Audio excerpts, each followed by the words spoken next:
ఇవాళ group 1 అట్లయిందా? Group 1లో బీసీలకి దాదాపు 243 పోస్టులు రావాలి 42% ప్రకారం. మరి ఎందుకు ఒకవైపు 42% చట్టం అని చెప్తావు, ఎందుకు అంత తొందరగా ఇచ్చేస్తున్నావు? కోర్టు ఇంకా నీ క్లియరెన్స్ ఇయలే కదా. హైకోర్టులో పెండింగ్ ఉంది, సుప్రీంకోర్టులో కూడా పెండింగ్ ఉంది. హైకోర్టులో డివిజన్ బెంచ్ 18వ తారీఖు విచారణ జరిగి హైకోర్టు నీకు అనుకూలంగా ఇచ్చినా వ్యతిరేకంగా ఇచ్చినా నిరుద్యోగులైనా పోతారు, ప్రభుత్వమైన సుప్రీంకోర్టుకు పోతుంది. సుప్రీంకోర్టు ఫైనల్ డెసిషన్ ఇచ్చినాక వీళ్ళకి అపాయింట్మెంట్ ఆర్డర్ ఇవ్వచ్చు కదా. ఓకే, అంటే ఒకసారి వీళ్ళకి ఉద్యోగాలు ఇస్తే ఎవడు తీసేయలేడని అనుకున్నాడు. ఇప్పుడు సుప్రీంకోర్టు ఏం చెప్పింది, తుది తీర్పు వచ్చే వరకు వాళ్ళకి ఎటువంటి హక్కులు ఉండవు, వాళ్ళు అపాయింట్ అయినంత మాత్రాన వాళ్ళు ప్రొబేషన్లోనే ఉంటారు, వాళ్ళు తుది తీర్పుకు లోబడే నియామకాలు ఉంటాయని చెప్పిండు. అయిపోయింది. ఎప్పటికైనా రేవంత్ రెడ్డి సీఎం ఉంటాడో లేదో ఖాయం గ్యారంటీ లేదు, కానీ ఈ గ్రూప్ 1 అనే కేసు నిలబడదు ఎప్పటికైనా.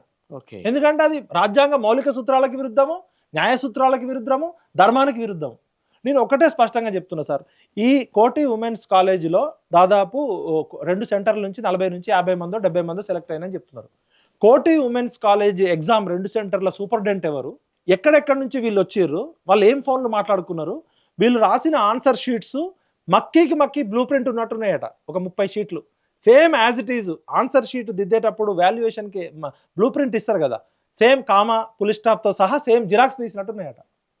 మరి ఒకసారి 563 మంది ఆన్సర్ షీట్ బయటపెట్టి వాళ్ళ prelims hall ticket, mains hall ticket బయట పెట్టచ్చు కదా. ప్రపంచ చరిత్రలో ఒక వింత ఎగ్జామ్ ఇది. మెయిన్స్కి ఒక హాల్ టికెట్, ప్రిలిమ్స్కి ఒక హాల్ టికెట్. మీ ఆన్సర్ షీట్ రిజల్ట్ వచ్చినాక యూపీఎస్సీ ఎట్లా చేస్తుంది, ఇగో ఈసారి 1000 మందిని మేము సెలెక్ట్ చేసినాం, 1000 మందిలో ఎస్సీలు ఇంత, ఎస్టీలు ఇంత, బీసీలు ఇంత, ఎస్సీ కట్ ఆఫ్ ఇంత, బీసీ కట్ ఆఫ్ ఇంత, ఐఏఎస్లు ఎంతమంది, ఐపీఎస్లు ఎంతమంది, వాళ్ళ పేరు, వాళ్ళ సామాజిక వర్గము, వాళ్ళకు వచ్చిన మార్కులు, వాళ్ళకు వచ్చిన ర్యాంకు.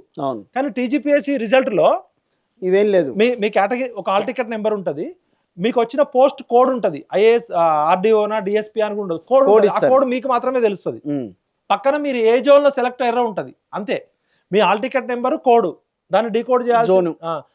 ఏ జోన్ మీరు ఒరిజినల్ గా ఏ జోన్ లో చెప్పరు, ఏ జోన్ లో సెలెక్ట్ అయ్యారో చెప్తారు. అక్కడ రిజల్ట్ లో ఎప్పుడైనా కూడా మీ హాల్ టికెట్ నెంబరు, మీ హాల్ టికెట్ నెంబర్ పక్కన మీరు ఏ కేటగిరీ, ఎస్సీయా, ఎస్టీయా, బీసీయా, ఉమెనా, వికలాంగుల చెప్పి, స్పోర్ట్స్ కోటానా చెప్పి, మీకు వచ్చిన మార్కులు ఎంత, మీకు వచ్చిన ర్యాంక్ ఎంత, ప్లస్ మీరు ఒరిజినల్ గా ఏ జోన్ వాళ్ళు, మల్టీ జోన్ 1నా మల్టీ జోన్ 2నా, మీకు ఇప్పుడు పోస్టింగ్ ఎక్కడ ఇస్తున్నాం, ఏ పోస్ట్ ఇస్తున్నాం, ఆర్డీఓ ఇస్తున్నామా, డిఎస్పీ ఇస్తున్నామా, ఇది జనరల్ గా చెప్పాలి.